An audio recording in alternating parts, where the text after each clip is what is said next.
Who better to deal with a thief than an entire team of thieves? In Professor Evil and the Citadel of Time, 2 to 4 players lead a team of mighty adventurers tasked with retrieving valuable treasures scattered in the mansion of an evil time traveler, the Professor Evil himself. The team wins if they manage to secure 4 treasures before the Professor permanently locks 4 of his artifacts. In this strange race against time, players play together and must plan their actions to quietly move around the mansion, turn off different trap switches, and ultimately rescue the treasures. Of course, they'll have to avoid running into the Professor, who will kick them out and make them lose precious time.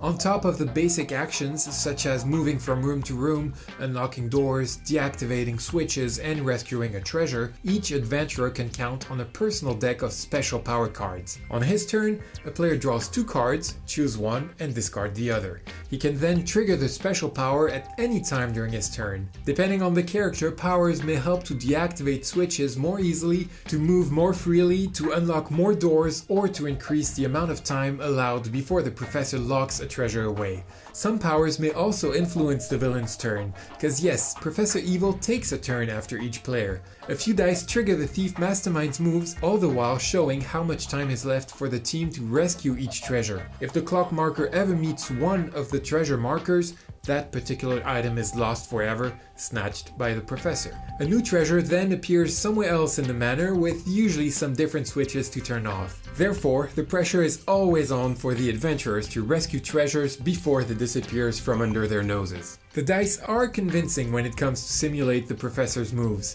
Usually, they'll tell the villain to reactivate the switches we just turned off, or to stay put in the one room we really need to go into. For some reason, luck rarely works on our side, and that causes a problem for the game as a whole, which just fails to provide enough tools to the players in order for them to efficiently counter the Professor. All their planning effort is more often than not completely ruined by a poor roll of the dice. Furthermore, even if they manage to pull off an awesome move, and why not win the game, everything boils down to the dice. The players win because they were lucky, not necessarily because they outsmarted the Professor. Unbalanced in favor of the villain, Professor Evil and the Citadel of Time is unfortunately a disappointment. Despite the high production value and the truly beautiful artwork, the game fails to reward the player's effort and gives too much weight on the sheer luck of the dice.